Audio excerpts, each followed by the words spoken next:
shift focus to other stories this morning. When we speak of just days after claiming the Modi government will fall within a year, Rahul Gandhi is back with that very same warning, saying that Narendra Modi may now impose emergency to ward off public pressure after collapse of the system once he controlled. Now, Rahul Gandhi, being the leader of opposition in the Lok Sabha, is now predicting that within 1 year, there will be no Modi Sarkar. He also says that an institutional revolt is happening within the system, and Rahul Gandhi is now warning the people of India that the country is now facing an economic crisis unlike anything that has been seen before. Hindustan के अंदर, system के अंदर institutional revolt हो रहा है। तो आप सोचती हैं कि इलेक्शन कमीशन फुली कंट्रोल्ड है। वो 3 साल पहले फुली कंट्रोल्ड है। चीफ इलेक्शन कमिश्नर के मैसेजेस मेरे पास आ रहे हैं। Head of intelligence system, senior judiciary, सारों के सारे रिवोल्ट कर रहे हैं, इंफॉर्मेशन दे रहे हैं हमें। तो जो कंट्रोल का सिस्टम था एक तरफ से, वो कोलैप्स कर रहा है। लोगों को दिख रहा है कि जनता का प्रेशर अब ऐसा भयंकर आएगा, अगर हम इस रास्ते पे चलते गए तो हमारे लिए रिस्क हो जाएगा। आप क्या सोचते हो, अगर जनता को मालूम है कि इलेक्शन सिस्टम रिग्ड है, जनता में गुस्सा आ गया, आप क्या सोचते हो कि इलेक्शन कमिश्नर को डर नहीं लगेगा? तो अब क्या हो रहा है, सिस्टम अंदर से ऐसे हिल रहा है। सिस्टम मुझे इंफॉर्मेशन दे रहा है, मोदी जी के बारे में, शाह जी के बारे में, उनके बेटों के बारे में, मिनिस्टर्स के बारे में, अजीत डोवल के बारे में पूरा इंफॉर्मेशन है। धड़ाधड़ धड़ाधड़ धड़ाधड़ हमारे सिस्टम से ही आ रहा है। अब यह हो सकता है कि जनता के प्रेशर को यह सप्रेस करने की कोशिश करें, इमरजेंसी जैसी चीज कर दें। Now, with this statement that has now come in from Rahul Gandhi, the BJP is hit back and is now attacking him for stoking panic for political gain. In a sharp rebuttal, the party has reminded Rahul Gandhi of Congress's own legacy of imposing emergency back in the 1970s. Listen it. Rahul Gandhi के तो परिवार में emergency का इतिहास है, इसीलिए उनको लगता है इमरजेंसी हर कोई लगाने वाला है। संविधान को कुचलने का काम केवल एक बार हुआ और वो इंदिरा गांधी ने किया।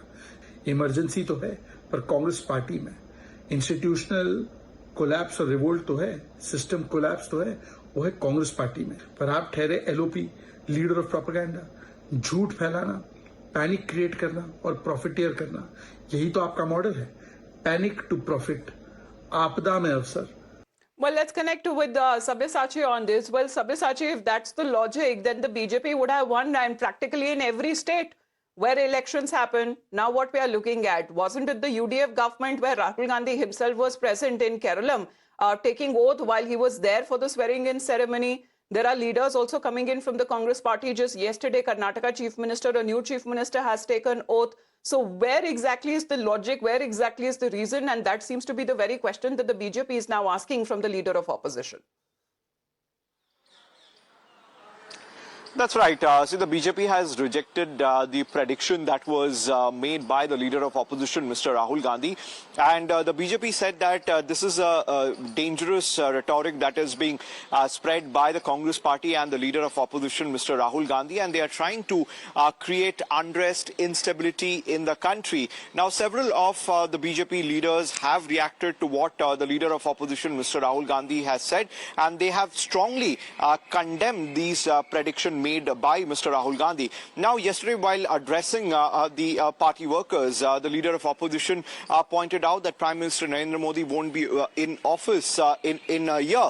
And he said that intelligence agencies, the judiciary, as well as the EC are supplying information to the Congress party and the other opposition parties about the central government. And he also warned that there is a huge financial tsunami is going to come, that is going to hit the country very badly and expose the BJP government's policy, because they have somehow completely exposed the country to take a hit because of the worldwide crisis. So these are some of the points which Mr. Rahul Gandhi had made yesterday, but the BJP has come out strongly and said that these are nothing but... Please to stay on with us. RP Singh ji हमारे साथ phone line पे जुड़ गए हैं। RP Singh ji, ये राहुल गांधी फिर से ये प्रेडिक्शन कर रहे हैं कि 1 साल बाद मोदी सरकार की सरकार नहीं रहेगी केंद्र में, और सीधे तौर पे अगर ये सवाल वो उठाते जा रहे हैं, बोल रहे हैं कि इंस्टीट्यूशनल रिवोल्ट हो रहा है, मतलब अंदर से ही रिवोल्ट हो रहा है और उसके कारण इमरजेंसी फिर से लग सकती है।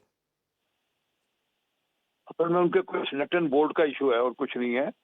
उनके दिमागी नटन बोल्ट कुछ गड़बड़ हो गए हैं, इसलिए इस प्रकार के वो मुंगेरी डाल के हसीन सपने देख रहे हैं। We are in democracy. In democracy 5 साल बाद इलेक्शन होते हैं, बीच में इलेक्शन होते हैं। लोगों ने अभी बंगाल के अंदर, उससे पहले बिहार के अंदर लोगों ने मैंडेट दिया, महाराष्ट्र में मैंडेट दिया, हरियाणा में मैंडेट दिया। 90 से अधिक चुनाव हार चुके हैं। अभी अगले जो चुनाव आएंगे उसमें भी उनका सोहरा साफ होने वाला है। तो उनको थोड़ी घबराहट हो रही है कि मैं कैसे क्या करूं क्या ना करूं, तो इसलिए उनका मुझे लगता है थोड़ा सा मानसिक संतुलन हिला हुआ है।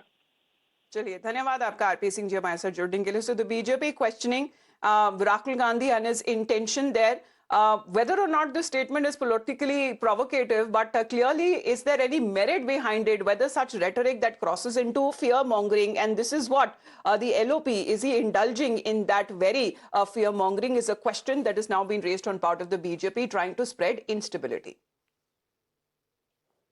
हिंदुस्तान के अंदर, सिस्टम के अंदर इंस्टीट्यूशनल रिवोल्ट हो रहा है। तो आप सोचती हैं कि इलेक्शन कमीशन फुली कंट्रोल्ड है। वो 3 साल पहले फुली कंट्रोल्ड है।